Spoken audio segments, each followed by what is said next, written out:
A ver, ¿ustedes están viendo mi pantalla? Ahora sí, ¿no? Sí, profe. Sí, Bien. profe. Bien. Bueno, hoy vamos a ver todo lo referido a morfogénesis eólica. Y cuando hablamos de morfogénesis eólica, está presente el agente morfogenético que aún nos falta estudiar. ¿Sí? ¿Y quién es el agente que nos falta estudiar? Es el viento.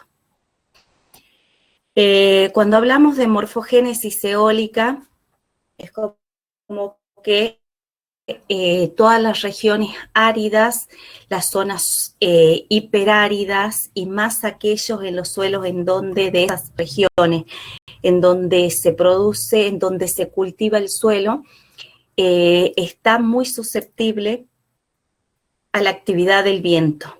¿Y por qué porque es muy susceptible a las acciones del viento, ya sea a la erosión, al transporte y a la depositación? Porque son zonas en donde, por sus características, están más propensas a que el viento realice la actividad de erosión, la actividad de transporte y la actividad de depositación.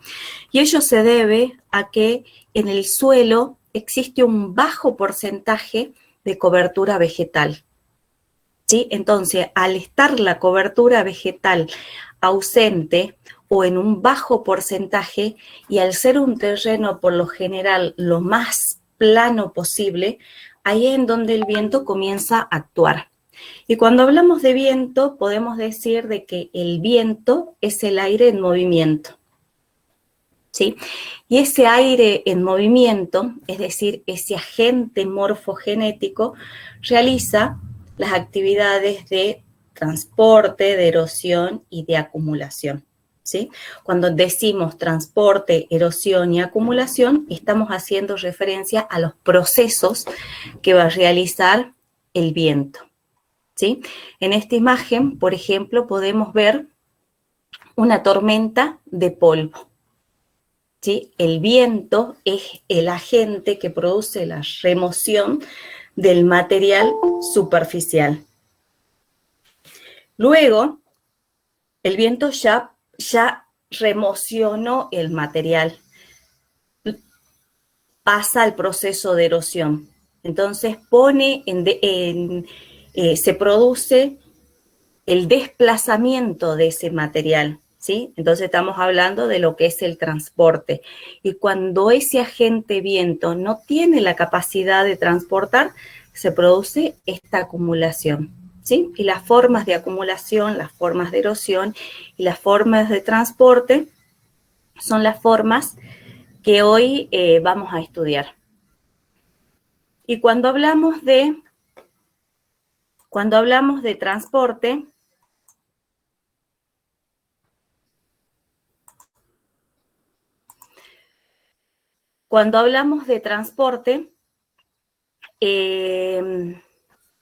el transporte se hace por diferentes mecanismos.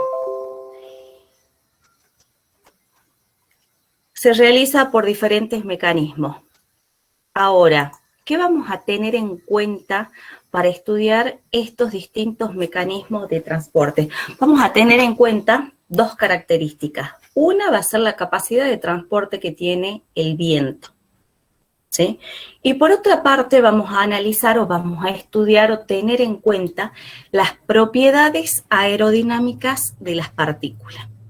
Nosotros ya cuando estudiamos los otros agentes también tuvimos en cuenta esas propiedades. Entonces, cuando hablamos de las propiedades aerodinámicas de la partícula, vamos a hacer referencia a la forma, al tamaño, ¿sí? No es diferente el transporte que puede realizar el viento de una partícula muy pequeñita a una partícula más gruesa, ¿sí?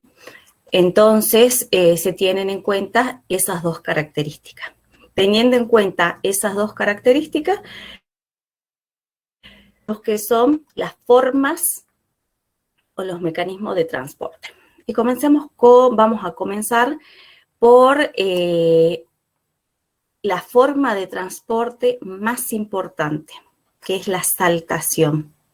¿Sí? Cuando estudiamos este proceso, esta forma de transportes de saltación, ya vamos a ver por qué es la más importante. Las partículas que se mueven son partículas cuyos tamaños están comprendidos entre el 0,05 y el 0,5 milímetros de diámetro. ¿Sí? Es una forma de transporte que moviliza o que transporta entre el 50 y el 90% de las partículas del suelo. Luego, las partículas por esta forma de transporte alcanzan a una altura máxima de 30 centímetros. Y a ver, ¿por qué? ¿Cómo se realiza esta forma de saltación? La partícula es movilizada desde la superficie, realiza un saltito y luego baja. Realiza ese saltito, ese impulso hasta los 30 centímetros y luego baja de vuelta. Cuando esta partícula llega nuevamente a la superficie, pueden ocurrir diferentes situaciones. ¿Cuáles son esas situaciones? Una situación puede ser de que esta partícula llegue a la superficie y nuevamente inicie el rebote y siga saltando, ¿sí? Ese es un caso. Puede ser de que esta particulita del tamaño 0,05 a 0,5, cuando llegue a la superficie del suelo, se encuentra con una partícula más grande, ¿sí? De mayor tamaño. Entonces, al ser esta partícula de mayor tamaño, va a generar el movimiento de esa partícula de mayor tamaño, ¿sí? Ya vamos 2.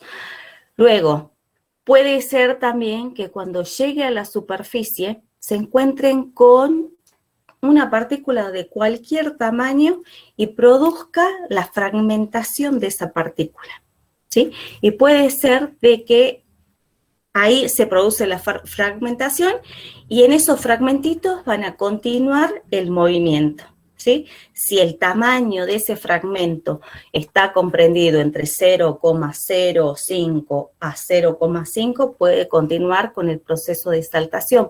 Puede ser de que la partícula es mucho más pequeñita y continúa otro proceso. O puede ser de que una partícula es grande y continúe otro tipo de desplazamiento, ¿sí? Entonces estamos viendo también de que el viento tiene una capacidad selectiva de transporte. Luego pasamos a el tipo de transporte por suspensión. Cuando hablamos de el movimiento por suspensión, las partículas que realizan el movimiento de suspensión son las partículas mucho más pequeñas. Son partículas de tamaños menores a 0,2 milímetros de diámetro. Son las partículas de tamaño limo y arcilla, ¿sí? Estamos en este tipo de movimiento. Entonces, cuando se produce ese movimiento, ¿quién genera este tipo de movimiento? Es la saltación, ¿sí? Porque una partícula viene, llega a la superficie del suelo, impacta con esas partículas pequeñitas y se produce el transporte por suspensión. Ese transporte por suspensión es uno de los transportes más visibles. ¿Por qué? Porque son estas tormentas de polvo, ¿sí? Entonces, estas partículas por suspensión pueden estar suspendidas largos periodos de tiempo. Y por lo general, el movimiento es en sentido vertical, ¿sí? Permanecen suspendidas en sentido vertical. Luego, cuando pasamos a partículas de tamaño mucho más grande o superiores al 0,5 milímetros de diámetro, estamos hablando de un transporte por desplazamiento superficial.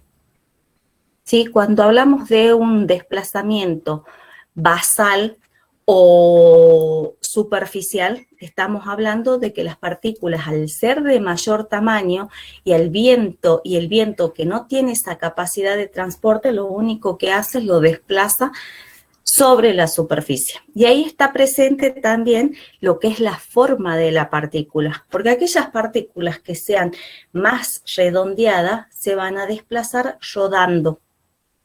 ¿Sí? En cambio, aquellas partículas que tengan una base plana se van a desplazar, van a tener un desplazamiento basal, ¿sí?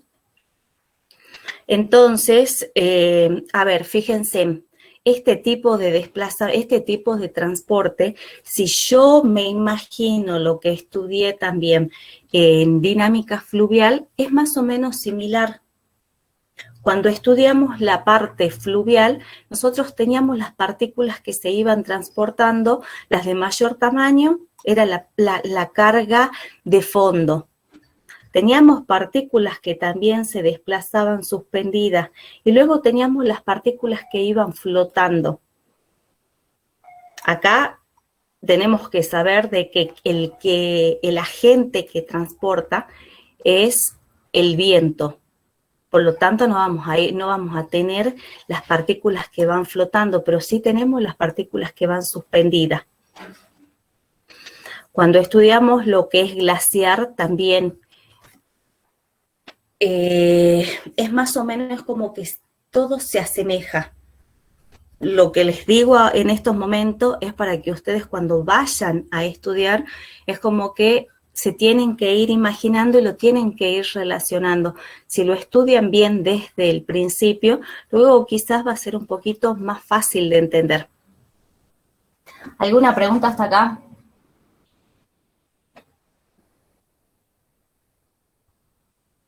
¿Puede volver a repetir las características del transporte? Las condiciones para el transporte que tienen en cuenta. ¿Qué es lo que necesitamos tener? ¿Qué es lo que tenemos que tener en cuenta? Uno, son las propiedades aerodinámicas de las partículas, es decir, la forma, el tamaño de las partículas. Fíjense de que cuando yo digo forma, pueden ser que las partículas sean redondeadas, sean planas. Cuando hablamos del tamaño, decimos que en la saltación, las partículas que se trasladan por saltación son partículas cuyos tamaños están comprendidos entre el 0,05 y 0,5 milímetros de diámetro. Cuando hablamos de suspensión, son partículas menores a 0,2 milímetros de diámetro. Es decir, de que el factor es el tamaño, está presente. ¿Sí? Y luego es la capacidad de transporte que posee el viento. ¿Ahora sí? Sí, profe. Muy bien. Y continuamos. Entonces, eso es todo lo referido a transporte. Pero el viento también realiza la actividad de erosión. Y cuando hablamos de erosión, ¿quién me puede decir una definición de erosión? Lo que han estudiado para la erosión del hielo, lo que han estudiado para la erosión del agua. Que es el proceso dinámico que se ocupa de la remoción del material y de ponerlo en el medio de transporte. Exactamente. Entonces, acá también vamos a definir a la erosión como la remoción del material, ¿sí? Pero ¿quién realiza la remoción? Es el viento, ¿sí? Entonces, el viento es la fuerza capaz de realizar la actividad de transporte y la actividad de erosión. Y también vamos a tener en cuenta dos factores. Uno, la sequedad del ambiente. Y el segundo factor es la presencia o la ausencia de la vegetación. A ver, ¿por qué la sequedad del ambiente? A ver, este viento es esa fuerza capaz de realizar el transporte y la erosión. A ver, si tenemos un ambiente y cuyas partículas tienen esa película de agua, el viento primero si posee esa capita de agua, esa película de agua, el viento primero tiene que gastar energía en secar la partícula y luego recién va a producir esa remoción. En cambio, cuando tenemos una partícula, las partículas que están secas, directamente se produce la remoción. Entonces, por eso es de que el viento va a tener mayor capacidad de erosión si las partículas están secas. Por otra parte, hablamos de la cobertura vegetal. Cuando la cobertura vegetal está presente, esa cobertura vegetal es como que consume la energía del viento, es como que disminuye esa fuerza capaz para realizar la remoción y el transporte. Entonces, cuando tenemos un menor porcentaje de cobertura vegetal, cuando está ausente la cobertura vegetal, mayor es la eficiencia o la capacidad para transportar y para erosionar por parte del viento. Pero nos imaginemos de que siempre en estas regiones áridas la cobertura vegetal es como que siempre está en porcentajes bajos por las características del ambiente, o existe una cobertura vegetal característica de estos sectores. Muy bien. Entonces, aquí en esta imagen estamos viendo que el viento remociona las partículas ya luego de remocionarla, de sacarla de su origen, se produce el transporte y luego la depositación. Y comencemos con lo que la alumna recién nos aportaba con la erosión. La erosión es la remoción de las partículas por parte de este agente morfogenético. Y esta erosión se lleva a cabo por básicamente dos formas. Una es la deflación y por otra parte la abrasión. ¿Sí? Entonces vamos a ir, a ver, nos pongamos la cabecita en orden. Cuando estudiamos cada uno de los agentes morfogenéticos, estudiamos erosión, estudiamos transporte y estudiamos depositación. ¿Sí? En este caso estamos estudiando erosión. Tenemos que saber qué es lo que significa la erosión. Luego, esta erosión se realiza por dos mecanismos, básicamente, pero hay un tercero. Entonces, tenemos que saber qué es lo que significa la deflación. Y por último, tenemos que llegar a lo que es la geomorfología aplicada, que es el resultado de esta deflación. ¿Sí? Entonces, tenemos que siempre para estudiar, para el parcial y para el final, tenemos que llegar hasta el último pasito. Entonces, comencemos con lo que es la deflación.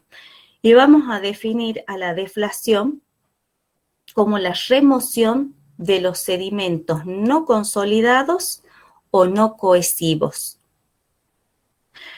También se la define como el arranque y el vaciado del material no consolidado. ¿Sí? Es la remoción eólica de los sedimentos no consolidados o no cohesivos. Y como resultado de esta deflación, por una parte tenemos el pavimento del desierto. Y aquí en estas imágenes lo están observando ustedes al pavimento del desierto. Y a ver, ¿cómo se forma este pavimento del desierto? Fíjense en de que en esta primera imagen podemos observar partículas de tamaño grava. Y de manera conjunta tenemos también partículas más pequeñitas, ¿sí? Entonces, en una primera instancia, sobre la superficie se encuentran partículas de diferentes de diferentes tamaños, y cuando nosotros estudiamos geomorfología siempre tenemos que hacer referencia a qué tamaño. Entonces vamos a decir de que sobre la superficie encontramos partículas de tamaños arena, tamaños limos, tamaños arcillas, tamaños grava. Y como recién yo les dije de que el viento tiene una capacidad de transporte selectiva, ¿qué quiere decir? Que únicamente va a poder transportar partículas de X tamaño. Es decir, de que en un primer momento, ¿cuáles van a ser las partículas que va a transportar el viento, por ejemplo? A ver, ¿quién puede decir? ¿Quién puede aportar algo? Más fina. Exacto. Entonces, en un primer instante, el viento va a ser capaz de transportar, de remover las partículas de menor tamaño, así como dice el compañero, las partículas más finas, de tamaño limo y de tamaño arcilla. Pero también el viento realiza ese transporte por desplazamiento basal. Entonces, las partículas, ya estamos en esta instancia, por ejemplo. Entonces, las partículas de mayor tamaño, como no pueden ser removidas y transportadas por saltación o por suspensión, esas partículas se desplazan de manera superficial. Y se desplazan de manera superficial y se juntan. Por lo tanto, en una tercera instancia podemos observar sobre la superficie que las partículas de mayor tamaño se encuentran juntas, dejando este aspecto de pavimento del desierto sobre la superficie. ¿Sí? Entonces, con este gráfico podríamos explicar la forma o la manera para la formación de un pavimento del desierto. Sobre la superficie observamos que las partículas de mayor tamaño únicamente quedan en la superficie. Por otra parte, también producto de esta deflación, nos encontramos con las cuencas o cubetas de deflación. Estas cuencas o cubetas de deflación son depresiones cerradas. Tienen formas, fíjense, tienen formas circulares, pueden tener formas elípticas, pueden tener formas arriñonadas. Acá también sucede lo mismo, es un producto del proceso de deflación. ¿Qué quiere decir? Que el viento remueve las partículas no cohesivas y no consolidadas. A ver, acá tenemos esta imagen de la secuencia en cuanto a la formación de la cuenca o esta cubeta de deflación. Tenemos una situación inicial en donde el viento no tiene injerencia. Luego pasamos al segundo gráfico en donde ya se observa la presencia de esta cuenca o cubeta de deflación. Fíjense, tiene esa forma redonda y también, a ver, el crecimiento en cuanto a profundidad de esa cuenca o cubeta de deflación está condicionada por dos factores. ¿Cuáles son esos dos factores? Una puede ser de que se encuentre presente un nivel freático. Y a ver, y si está presente el nivel freático sobre la superficie, ¿qué es lo que me dice el nivel freático? En función de lo que dijimos al principio. La proximidad de agua con respecto a la superficie. Ajá, sí. ¿Qué va a hacer el agua? ¿Qué va el agua a ese nivel freático? ¿Por qué me condiciona a mí? Va a disminuir la sequedad. Claro. No sé si es que los otros alumnos se dan cuenta de que si tenemos agua, vamos a tener que las partículas se encuentran con esa película de agua, ¿sí? Por lo tanto, el viento es como que necesita mayor energía para generar esa remoción, mayor energía porque primero tiene que secar el material. Entonces, al estar las partículas húmedas, no se produce, o no puede continuar la profundización de esa cuenca o cubeta de deflación. ¿Sí? Ese es un factor. Otro factor también puede ser la presencia de partículas de mayor tamaño. Y al ser partículas de mayor tamaño, el viento, por su capacidad selectiva de transporte, no puede transportar las partículas de mayor tamaño. ¿Se entendió hasta acá lo que es la deflación?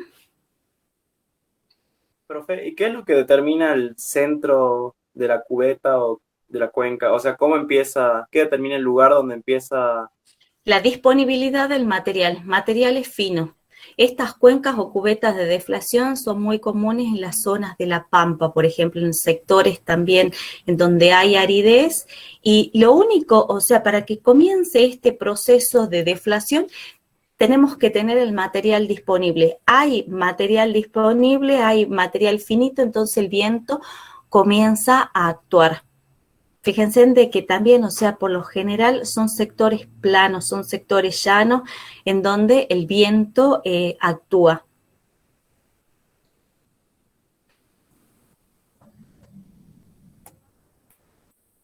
No se mueve el cursor.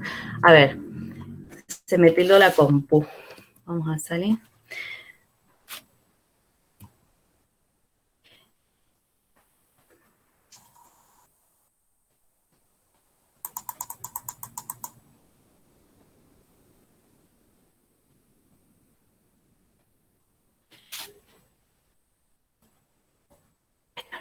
Bien, a ver, continuamos con el otro proceso y dijimos de que el otro proceso era la abrasión. Ahora está pasando muy rápido. Bien, a ver, yo continúo con la abrasión hasta que mi computadora se me... Abrasión. La abrasión, vamos con la definición. A ver, cuando estudiamos nosotros la parte fluvial, cuando estudiamos abrasión, ¿alguien se acuerda de lo que dijimos de abrasión? Era el desgaste de los plastos transportados por el impacto que recibe. ¿Era el impacto era el desgaste de los clastos o era el impacto del... A ver, cuando estudiamos la parte de... Profe, era el desgaste del de los fondo y clastos. de las Sí. márgenes. Exacto. Por los Ahí circuitos, nos por quedemos. ejemplo.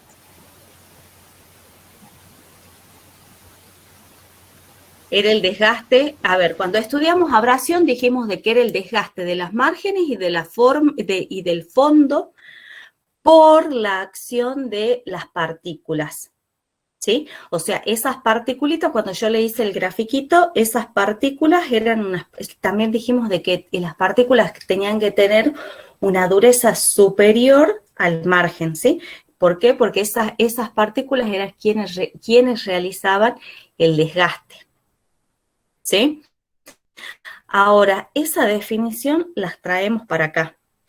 Y la abrasión la vamos a definir como la acción erosiva del viento cargada de material. Entonces nos imaginemos que el viento está cargado de partículas, ¿sí? Partículas chiquitas. Es lo mismo que el agua cargada de las partículas. Ahora, el viento se desplaza y en su trayecto va a generar ese proceso abrasivo. A ver, cuando ustedes van al campo y cuando dan esas ráfagas de viento, hay veces de que el viento pasa por la cara y sentimos esos granitos de arena. ¿Alguna vez le pasó eso?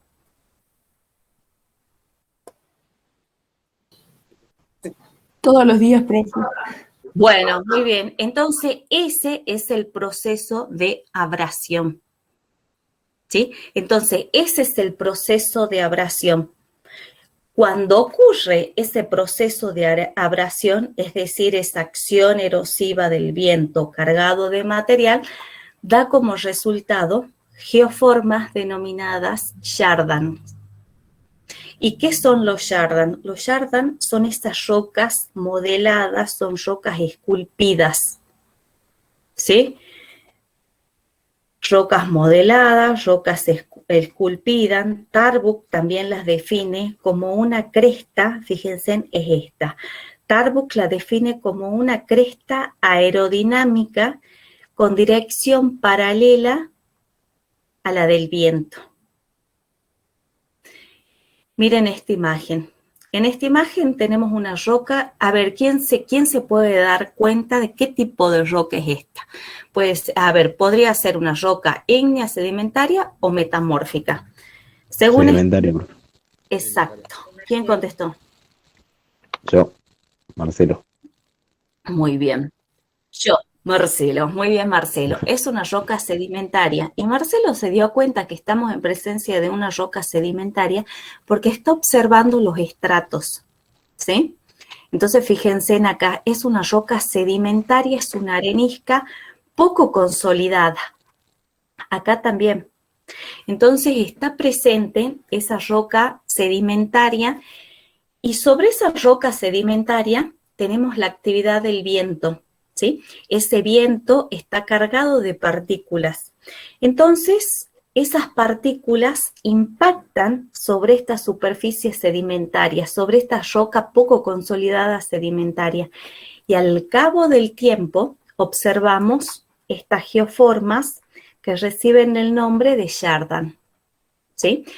Los Yardan son esas rocas modeladas, son esas rocas esculpidas, con formas aerodinámicas, pero no son las únicas rocas productos de esa abrasión, sino de que acá tenemos, esto es para que observen de que, fíjense en el tamaño de estos Yardan.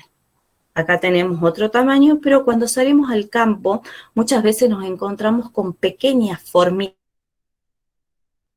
de Yardan.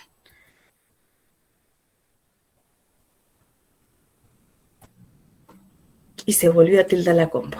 Bueno, luego, no es únicamente la forma, producto también de esta abrasión, se encuentran los ventifactos.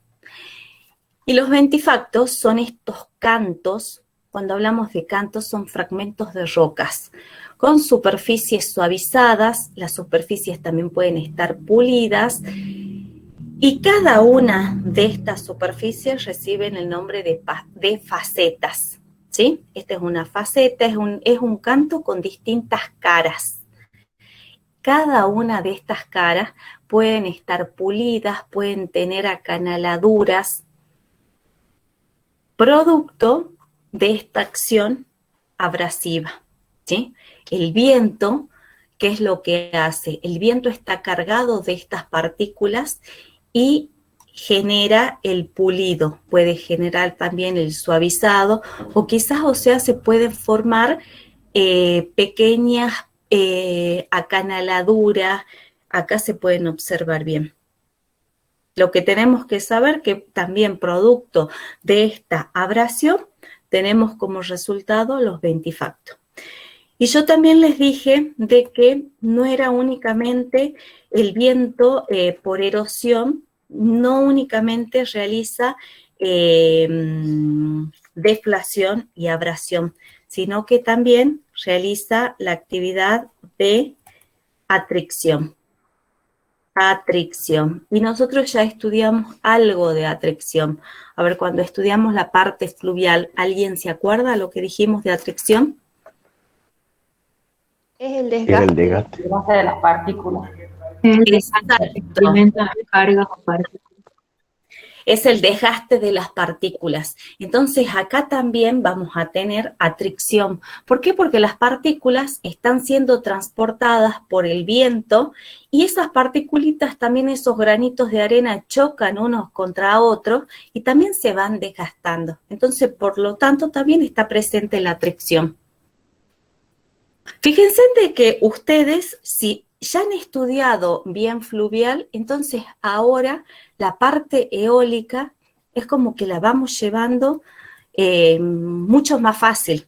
Entonces, cuando el concepto está desde el principio, lo llevamos al otro ambiente y listo. Y por último, disminuye esa capacidad de transporte que tiene el viento y se produce la depositación, ¿sí? Y esta forma de las maneras de depositación, según Tarbuck, se realizan a través de estas formas, van a ser los loes y van a ser las dunas, a lo cual Gutiérrez Elorza incorporan los ripples y son son pequeñas acumulaciones de arena, ¿sí? Que con el tiempo van a dar lugar a las dunas. Y vamos a comenzar uno por uno. Fíjense, los loes. Los loes son formas de depósitos de partículas pequeñas de tamaño limo, ¿sí? Son acumulaciones de limos y a ver si yo les digo limo, que han sido transportados por qué mecanismo, podemos continuar la frase. Nosotros ya estudiamos las formas de transporte que podrían ser por saltación, por suspensión o desplazamiento superficial. Por suspensión. Exactamente, ¿sí? Entonces vamos a definir a los loes como formas de depósitos de limos que han sido transportados mediante el mecanismo de suspensión, ¿sí? En la zona de La Pampa tenemos muchos suelos originados de esta manera, por suspensión. Se los suelen denominar también como alfombras de limos, son suelos de tonalidades amarillentas. Luego pasamos a lo que es las dunas, y son acumulaciones de arenas que se forman al interponerse un obstáculo, acumulaciones de arena. En nuestras zonas tenemos, en el área de Cafayate, podemos observar esta imagen es de Cafayate, esta también es de Cafayate. Entonces nosotros tenemos formas de acumulaciones de dunas. Y cuando estudiamos las formas de acumulación tenemos que tener en cuenta 3 factores. Por una parte, tenemos que tener en cuenta la disponibilidad de la arena, es decir, la materia prima, de donde el viento remueve esa arena para luego generar esta depositación. Tenemos que tener en cuenta también la cantidad de la vegetación presente. ¿Por qué? Porque si tenemos vegetación presente, al viento le va a ser... el viento va a tener que gastar más energía o quizás no va a tener actividad. Entonces, si tenemos vegetación, quizás, o sea, va a estar ausente la actividad del viento. Y otro factor importante es conocer la dirección y la velocidad del viento. Y Tarbuck define 6 tipos de duna en función de estos 3 factores. ¿Sí? Son 6 tipos de dunas que nosotros únicamente la vamos a pasar, la vamos a mirar al rapidito y sí la vamos a estudiar para los finales. Para el parcial la tenemos que saber nombrar. Pero tenemos que saber que Tarbuck define estos tipos de dunas en función de estos 3 factores. Y comenzamos por unas dunas denominadas las barjanas. Fíjense de que acá también siempre tenemos que tener en cuenta la dirección del viento. Cuando analizamos las dunas barjanas, por ejemplo, tenemos los extremos, ¿sí? Las barjanas tienen esta morfología. Los extremos, o también denominados cuernos, están apuntando la dirección del viento. Luego tenemos las dunas transversales. La dirección del viento es en este sentido y la forma de la disposición de estas dunas es en sentido transversal. Luego tenemos las dunas barjanoides, las dunas longitudinales, dunas en estrella, las parabólicas, y hasta acá es lo que nos dice Tarbuck. Nosotros ahora, bueno, vamos a explicar un poquito más de otros tipos de dunas que tenemos en nuestra zona. Y aparecen las dunas trepadoras. Dunas trepadoras, a ver, ¿alguno viajó al Huancar? ¿Habrá Pampa? Creo que con... Profe, ¿puede poner las dos alguna fotos materia anteriores? viajan. ¿Cómo? Si puede poner las dos fotos anteriores. Parabólicas y las dunas en estrellas. Con práctica 3, profe, fuimos ahí al Huancar. Práctica 3. Muy bien. En práctica 3 lo llevan al Huancar, a Abrapampa. ¿Sí? Y los hacen subir las dunas. Y a ver, ¿por qué se forma una duna trepadora o cómo se forma esta duna trepadora? La duna trepadora se forma porque el viento tiene actividad. Entonces el viento comienza a actuar, remueve las partículas del suelo, se me tiló la compu de vuelta, las partículas, aquí, a ver, nos quedemos acá. Fíjense, tenemos que tener una fuente de aporte de la arena. Por lo general, próximo, cuando yo digo fuente de aporte, por lo general siempre tienen que estar próximos a estos cuerpos de arena o montículos de arena, tiene que haber un curso de agua, ¿sí? Ese curso de agua en periodos secos está sin agua. Entonces el viento de los cauces remueve el material, que es la arena, y la transporta, ¿sí? Entonces, está transportando esta arena, se encuentra con un relieve positivo y en ese relieve positivo se produce la depositación de la arena. Y así se comienza a formar, fíjense acá en esta imagen de arriba, comienza a formar esa duna trepadora.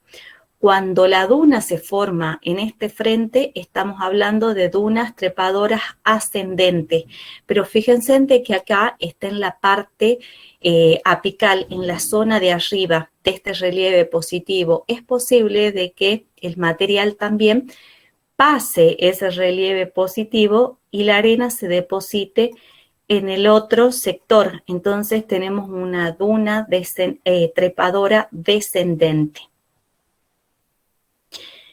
Acá la tenemos a la imagen, es otra imagen del Huancar. Fíjense de que acá esta duna trepadora tiene una coloración amarillenta. Esta duna, que es de la zona de Olacapato, del departamento de los Andes, es una duna más colorada. Y las dunas de Cafayate son de colores blancas. Entonces nos podemos encontrar con distintas tonalidades de duna y es de acuerdo al tipo de arena. Por último, tenemos otro tipo de dunas denominadas nepcas. Y las nepcas se forman porque por actividad del viento, pero tiene que estar presente una mata, ¿sí? Una vegetación. Entonces, el viento está transportando, síganme ustedes con el cursor, el viento sigue esta trayectoria, ¿sí? Llega acá a la matita y se produce la depositación de la arena atrás de la mata. Y así comienza a formarse esta nepca en donde el tamaño de la mata o de la vegetación es inferior a 1 metro. Y tiene este tipo de duna, tiene forma elongada, es una forma triangular, pero alargada. Este tipo de duna también son frecuentes en nuestra zona, en la zona de Cafayate. Y ahora, Cuando observamos una duna, podemos observar características o rasgos sobre su superficie.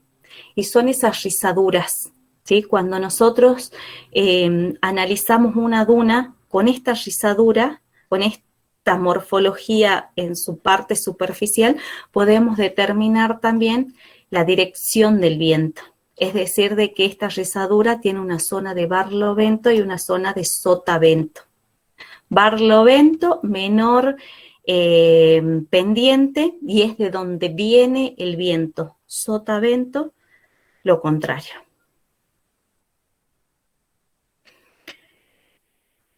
¿Vamos bien hasta ahí?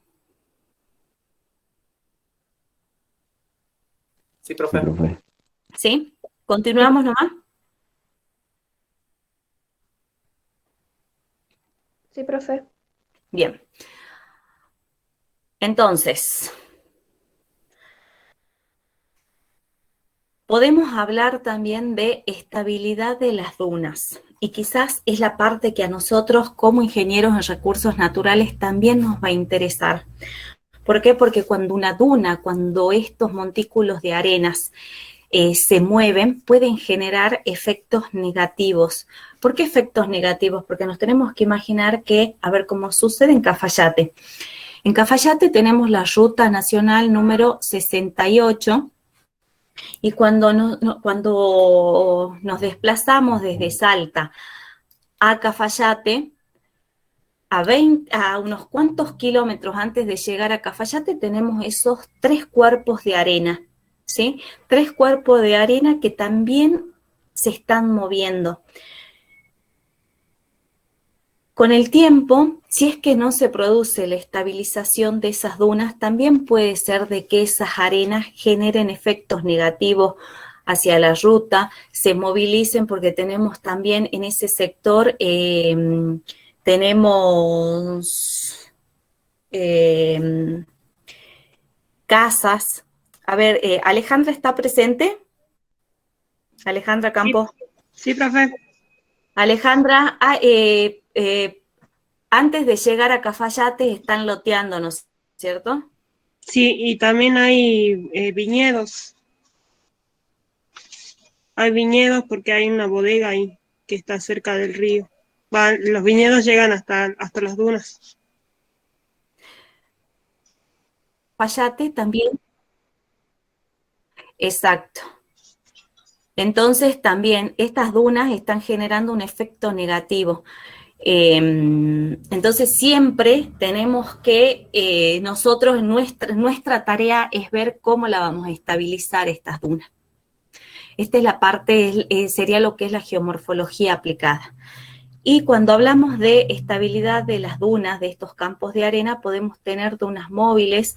Se encuentran también lo que son las dunas semimóviles y las dunas estabilizadas. A ver, si ustedes observan estas 3 imágenes, ¿qué es lo que cambia? La cobertura vegetal.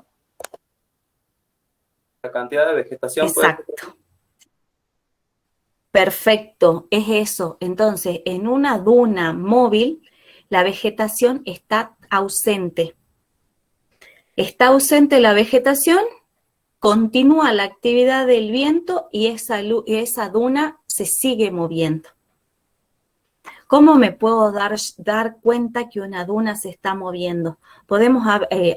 Ahora vamos a la parte más práctica, que podemos analizar imágenes satelitales de diferentes años, ¿sí? Entonces se puede ver esa sucesión de imágenes y podemos ver de que la duna se mueve o no.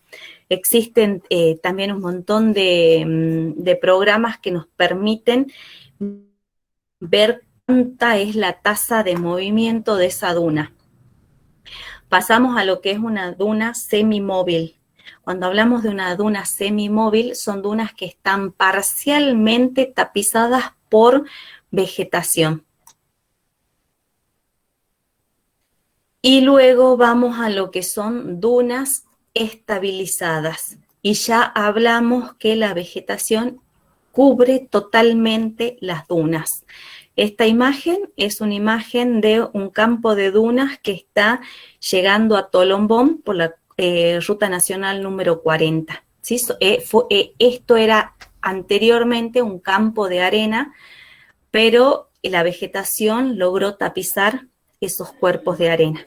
Entonces ya no hay movimiento. Estas dunas corresponden a los cuerpos de dunas de Cafayate, a los 3 cuerpos semimóviles que están antes de llegar a Cafayate. Y estas imágenes hacen referencia a cuerpos de dunas de Jujuy. Muy bien, llegamos a lo que hasta acá es lo que hace el viento en cuanto a erosión, transporte y depositación. ¿Alguna pregunta hasta acá?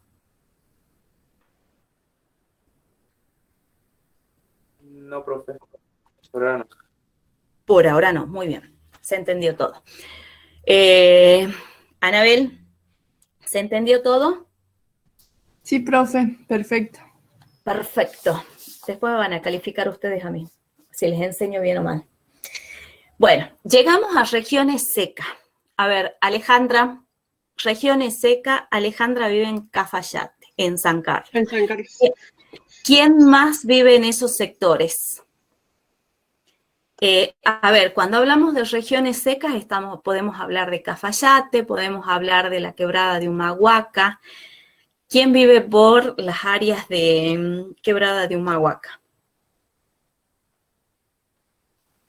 ¿Nadie? Hay varios jujeños, pero ahora no están, parece. Bueno, Alejandra, vamos a dar la clase a usted y yo, de regiones secas. Cuando hablamos de regiones secas, a ver, Alejandra, ¿qué podemos hablar de precipitaciones, por ejemplo? Escasas. Muy bien. Vamos a decir que las precipitaciones son escasas, las precipitaciones se concentran en periodos cortos de tiempo. ¿Desde qué mes a qué mes, Alejandra? De diciembre o a veces desde enero hasta marzo. Perfecto. Entonces ya sabemos lo que es precipitaciones.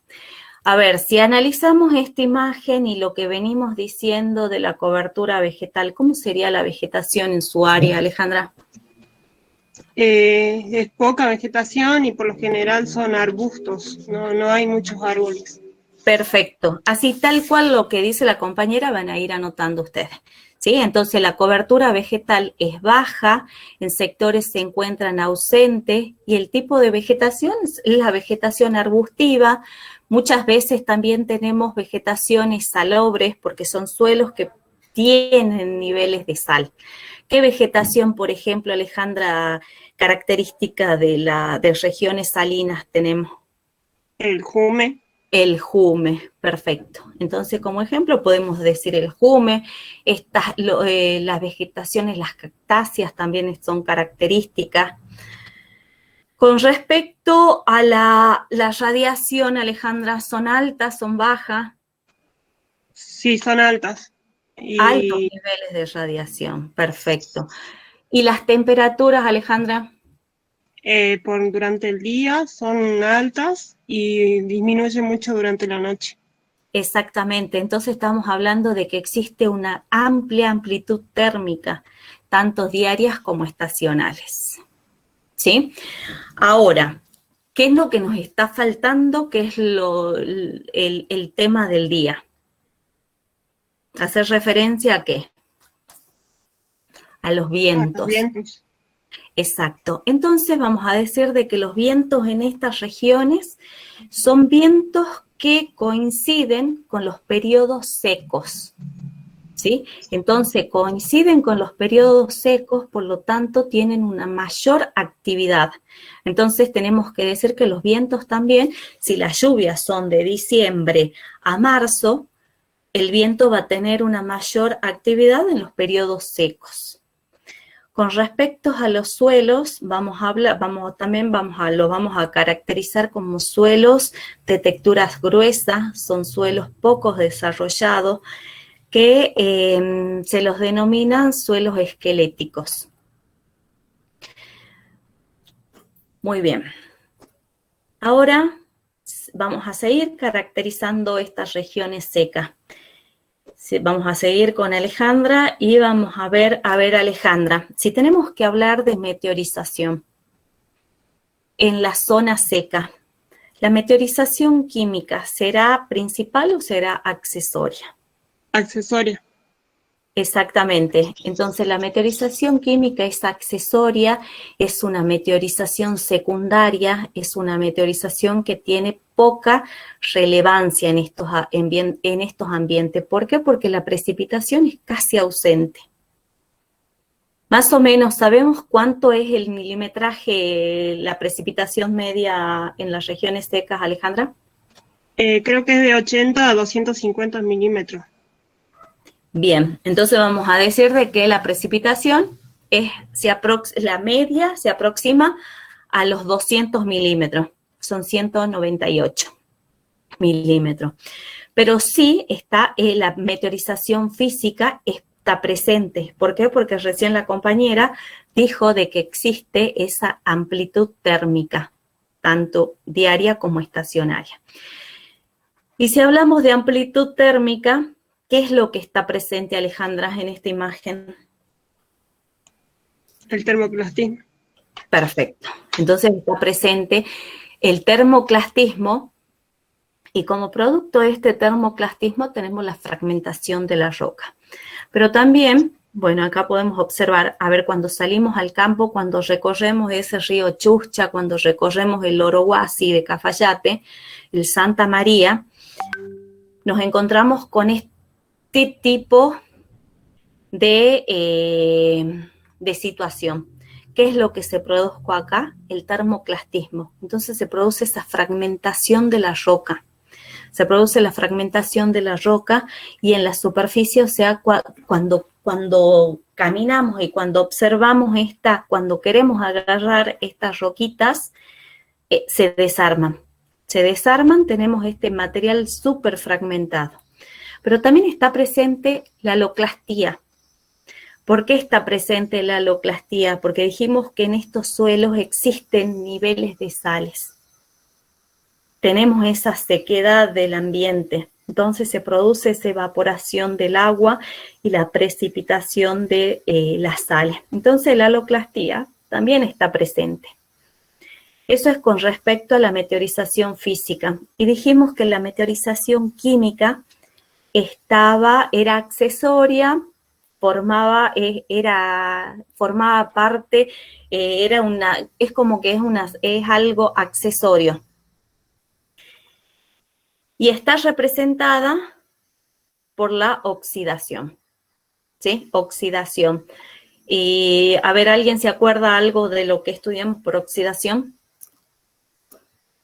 ¿Qué es la oxidación?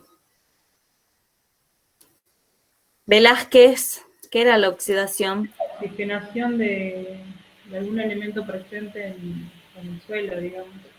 Por ejemplo, la mezcla de oxígeno con hierro. Muy bien. Perfecto. Se produce esa combinación. La roca presente tiene que tener hierro o manganeso en su composición, que reacciona con el oxígeno y da como resultado estas pátinas o barnices del desierto. ¿Sí? Que en una región árida no es principal, sino que es accesorio. Muchos se han confundido en el trabajo práctico, ¿sí? Es una forma accesoria. Pátinas o barnices del desierto. Llegamos a lo que es morfogénesis fluvial, perdón. En las morfogénesis fluvial, en las regiones secas, las cuencas son endorreicas. ¿Qué quiere decir que una cuenca sea endorreica? Que no descarga ningún cuerpo de agua. Muy bien, que no tienen salidas al mar. Exacto. Entonces se pierden. En estos ambientes tenemos las cuencas son endorreicas. Y los wadis son cursos de agua. Son cursos de aguas que existen por la elevada evaporación del agua. Son cursos que permanecen secos. en las regiones secas. Entonces, esos cursos de agua reciben el nombre de wadis.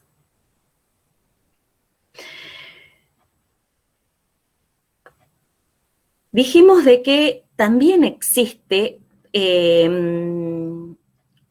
está presente la precipitación. ¿Sí? Nombramos, Alejandra dijo de que teníamos un registro comprendido entre X y X, y yo les dije de que íbamos a poner como media a los aproximadamente 200 milímetros. Entonces, tenemos precipitación. En estos ambientes, las precipitaciones tienen el carácter de ser torrenciales, son precipitaciones torrenciales. ¿Qué quiere decir de que una lluvia sea torrencial? Anabel. ¿Llueve mucho en poco tiempo? Exacto. Y la infiltración. En poco tiempo hay una gran cantidad de descarga de intención. Bien, bien. Entonces, a ver, esto también ya lo vimos en la parte fluvial, nada más que lo traemos acá porque estamos haciendo la descripción de los procesos que se encuentran en una región seca. ¿Sí? Entonces, tenemos esas precipitaciones de características torrenciales.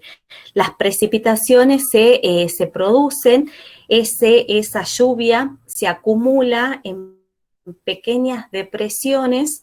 Cuando no existe esa capacidad de almacenamiento en esas depresiones, la lluvia comienza a fluir. ¿Sí? Comienza a fluir, se produce ese escurrimiento concentrado y como consecuencia de ese escurrimiento concentrado tenemos estas formas.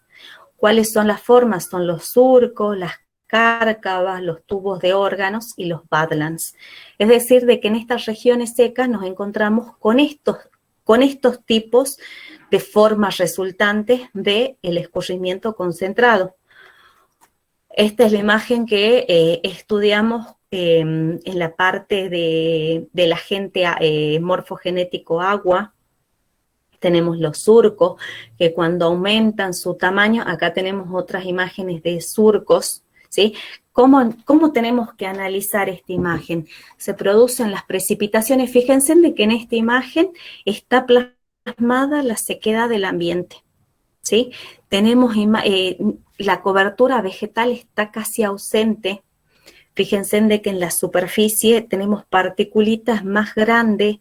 ¿Por qué las partículas más grandes? Porque el viento no tiene la capacidad de transportar las gravas. Entonces, sobre la superficie se quedan esas partículas de mayor tamaño que con el tiempo dan lugar a la formación del pavimento del desierto. Se producen esas lluvias entre diciembre y marzo.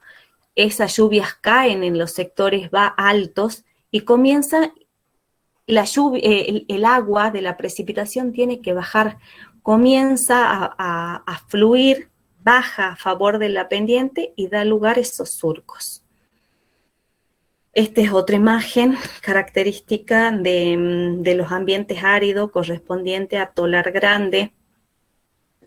Cuando el tamaño de esos surcos aumenta, estamos en presencia de las cárcavas. La presencia de una cárcava en un campo no es bueno. ¿Por qué? Porque divide el campo en dos sectores. Es como que no lo podemos, cuando tenemos un surco, dijimos en clase, lo podemos eliminar por prácticas de labranza con alguna maquinaria.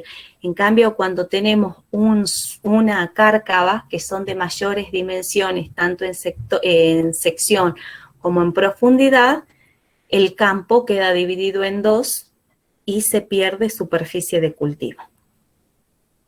A ver, en esta imagen, ¿qué estamos observando? Ya lo vimos en la parte fluvial. Los badlands. Tubos de O tubos de órgano. Exacto, tubos de órganos, fíjense. Esta también es una imagen, creo que es de la Quebrada del Toro, ¿sí? En una salida de campo. A ver, ¿quién se anima a hacerme una descripción de esta imagen fotográfica? A ver, con todo lo que venimos viendo, a ver quién puede hablar algo de esta imagen. ¿Nadie? Profe, Ujú. bueno, lo que podemos observar es que, bueno, es un relieve causado principalmente por el escurrimiento del agua. Bueno, la precipitación llega a la superficie, como no se puede absorber esa precipitación, comienza a escurrirse y forma lo que serían los badlands. Tubos de órgano al Los principio. tubos de órganos, perdón, Bien. que son generados principalmente por la erosión, por un escurrimiento concentrado. Perfecto. ¿Quién habló? Valentina. Valentina, muy bien, Valentina. A ver, Valentina, a ver, ¿qué podemos hablar? A ver, si yo le pido de que para cuando hacemos una descripción de un relieve, vamos a tener en cuenta 4 factores, o 3 hasta ahora. Podemos hablar de litología, podemos hablar del clima, podemos hablar de procesos. Cuando decimos litología, hace referencia a roca. Entonces, ¿qué le estaría faltando? ¿Sobre qué tipo de roca se forman estos relieves? Sobre roca sedimentaria que no se encuentra consolidada como la arenisca. Perfecto. Ahora, estamos hablando clima. ¿En qué ambiente estamos? Generalmente en regiones secas. Muy bien. Entonces, perfecto. El clima me va a determinar el proceso morfogenético. El proceso morfogenético, usted recién dijo, por escurrimiento concentrado. Entonces, así es como que estamos terminando la materia. Es una imagen que nosotros, a ver, por todo lo que venimos estudiando, la podemos describir. Acá, muy bien, Valentina, acá estamos en presencia de otros tubos de órgano y así como explicó Valentina, es exactamente lo mismo. Esta imagen es de la Quebrada del Toro. Como explicó Valentina, la lluvia, las precipitaciones impactan en los sectores altos, el agua tiene que bajar a favor de la pendiente porque no se la puede contener, entonces empiezan a escurrir y van a formar esos surcos, ¿sí? Y así da lugar a la formación. ¿En qué ambiente, en qué clima estamos? En regiones secas, podemos hablar de las precipitaciones, podemos hablar de las temperaturas. Luego, la litología es una roca sedimentaria. Acá también, otra imagen característica, acá también exactamente lo mismo, fíjense en de que la lluvia va a caer en estos sectores altos, tiene que bajar, tiene que llegar a la parte baja, entonces cuando comienza a bajar, luego se observan estos tipos de geoforma, que son los tubos de órgano. Aquí es exactamente lo mismo, el agua llega en los sectores altos y comienza a fluir en la parte baja. Si tenemos que describir qué tipo de roca podemos observar acá.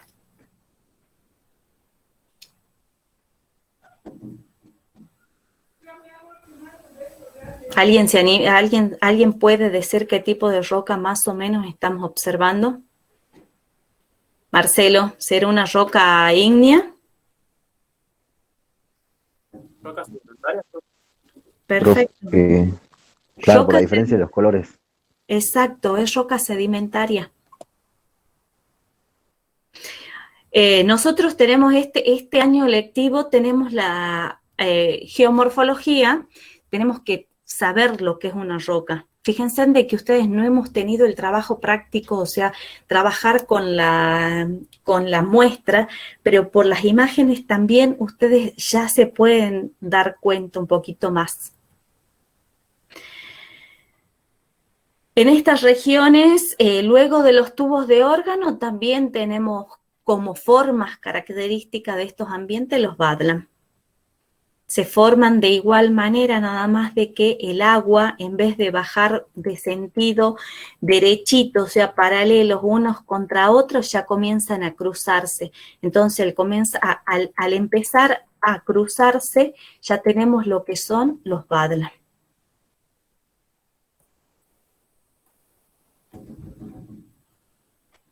Esta es la zona de Jujuy. Y bueno, y esta imagen es una imagen característica de los badlands, o también denominada las tierras malas, que se forman en arcillas,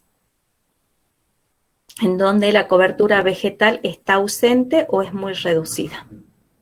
Acá tenemos en Purmamarca, ¿qué tipo de material? Si está rojizo, a ver, ¿alguien se da cuenta? Arcilla. Arcilla. Arcilla, profe. Perfecto. Quebrada de las Conchas. Y miren cómo se forma. Aquí es como que nos podemos imaginar bien de que comienzan las precipitaciones, llegan a los sectores altos y el agua tiene que bajar, tiene que fluir. Siempre tiene que bajar los sectores de menor pendiente. Entonces, al bajar, ahí van generando estas geoformas. Tenemos que saber el proceso. ¿Cuál es el proceso? Es el escurrimiento concentrado. ¿Qué tipo de material? Tenemos que tener un material, tiene que ser un material en donde se puedan formar estas geoformas. Si tenemos, por ejemplo, un basalto, que es una roca dura, y no se va a formar, porque el agua tiene que remover las partículas. Entonces tiene que ser una roca sedimentaria. Tienen que imaginarse, por ejemplo, una arenisca poco consolidada, un material pelítico. Profe, Sí. ¿y de qué va a depender que el agua descienda en forma paralela o entrecruzada de la Y litología? porque se van formando, es posible, fíjense en acá, miren en esta imagen de bonita en donde se pueden ver las secuencias. Marcelo, puede ser de que no se formen que el agua no se desplace de manera paralela y no vamos a tener esos tubos de órganos. Tienen que existir esas líneas de debilidades para que el agua comience a bajar por esos sectores. Así como es posible, tampoco no es posible. Claro, gracias. ¿Sí? Bueno, si seguimos acá por la ruta 51, por la Quebrada del Toro, también nos encontramos en Santa Rosa de Tastil, y en Santa Rosa de Tastil vamos a tener otro tipo de relieve denominado relieve en bocha, que lo vamos a ver la clase que viene, pero sí lo vamos a nombrar que es un relieve característico de regiones secas, que son estos relieves. Este es un relieve en bocha, ¿sí? Son bochitas. Son rocas, acá podemos observar, esto es una roca ígnea, es un granito, y ese granito, por las actividades de los procesos morfogenéticos, da como resultado un relieve en bocha. Y por último, en estas rocas, en estos ambientes de regiones secas, nos encontramos con geoformas como esta. Y esta es una geoforma denominada roca hongo o roca fungiforme. A simple vista, a ver, ustedes, ¿qué pueden observar de esta roca hongo o de esta roca fungiforme? ¿Qué es lo que podemos, si tenemos que hacer una descripción, qué podemos decir? No es importante que la describan bien. ¿Qué es lo que ven? ¿Qué es lo que se imaginan, por ejemplo? Que la mayor cantidad de acción se produce en la parte de la base de la roca. Bien. ¿Qué más observamos? A ver, si yo les digo, si tenemos que hablar de resistencia de la roca, tenemos que es esta roca fungiforme, por ejemplo, ¿está formado por un solo tipo de roca? No, por más tipos. No, por varios tipos. Varios tipos, ¿como cuántos, por ejemplo? Se ve que el por lo menos dos. Por lo menos dos, y no es por lo menos, son dos tipos de roca. En cuanto a las resistencias, ¿por qué? Porque yo estoy observando en un sector alto, en un sector suprayacente, un tipo de roca. Y en la parte basal tenemos otro tipo de roca, ¿sí? A ver, ¿por qué yo me doy cuenta? Son dos tipos de roca en función de la resistencia, una roca dura y una roca más blanda. ¿Resistencia a qué? A la actividad exactamente, a lo que dice el compañero, ¿sí? A la actividad del viento, ¿sí? Entonces el viento, imagínense, acá tenemos una roca blandita, una roca sedimentaria. Tenemos actividad del viento. El viento se va a mover, por ejemplo, en este sentido. Y el viento, cargado de esas particulitas, va a generar la abrasión, ¿sí? Entonces remueve las partículas de la parte de abajo, de la parte basal. ¿Sí? Entonces, por eso, o sea, observamos este tipo de roca. Pero también ocurren las precipitaciones. La precipitación también cae en la parte de arriba, se produce el escurrimiento, como es una roca dura, no pasa nada en los sectores altos, pero sí en el sector bajo, porque tenemos una roca sedimentaria poco consolidada. Entonces el agua que baja también se lleva algo de material. Por eso es que observamos este tipo de roca.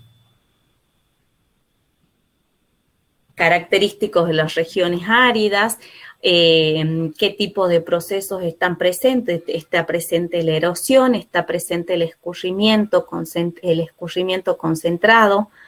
¿Qué tipo de roca? Sedimentaria. ¿Qué ambiente? Ambientes áridos.